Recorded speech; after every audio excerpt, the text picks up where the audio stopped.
Welcome, welcome, welcome. The Perched Poetry Literary Aviary is about to give wings to Sonnet 24 by William Shakespeare.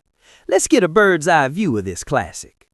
I'd submit to you that this poem is a remarkably playful, yet deeply skeptical exploration of the anatomy of intimacy, where Shakespeare uses the rigid, mathematical rules of Renaissance perspective to argue that while we can mirror a lover's surface with absolute precision, we are ultimately trapped in a hall of mirrors that stop short of the actual soul. I want you to listen for the heavy, almost architectural imagery of frames, shops, and windows, as the speaker tries to build a physical home for a beauty that is, by its nature, ethereal. But enough talk. Let's take a listen, shall we? William Shakespeare's Sonnet 24. Mine eye hath played the painter, and hath stelled thy beauty's form in table of my heart. My body is the frame wherein 'tis held, and perspective it is best painter's art.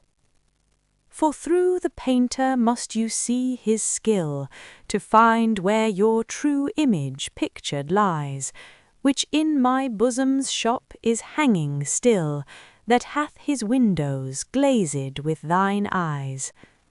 Now see what good turns eyes for eyes have done. Mine eyes have drawn thy shape, and thine for me are windows to my breast, where through the sun delights to peep, to gaze therein on thee.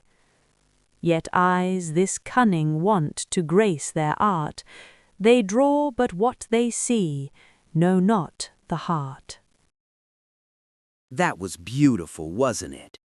I think we all need a collective moment just to let those final words settle in the room. Now that turn in the final couplet is a real bucket of cold water, isn't it? After all that fancy talk about cunning art and eyes for eyes, the speaker admits that his optical cleverness is essentially a failure, because it lacks the wit to penetrate the rib cage and see the heart. He's effectively dismantling his own elaborate metaphor, proving that even the best painter's art is just a beautiful, superficial lie. This sonnet reminds us that no matter how much we study the face of the one we love, there is always a secret inner chamber that remains just out of sight, a mystery that art can point to but never truly possess.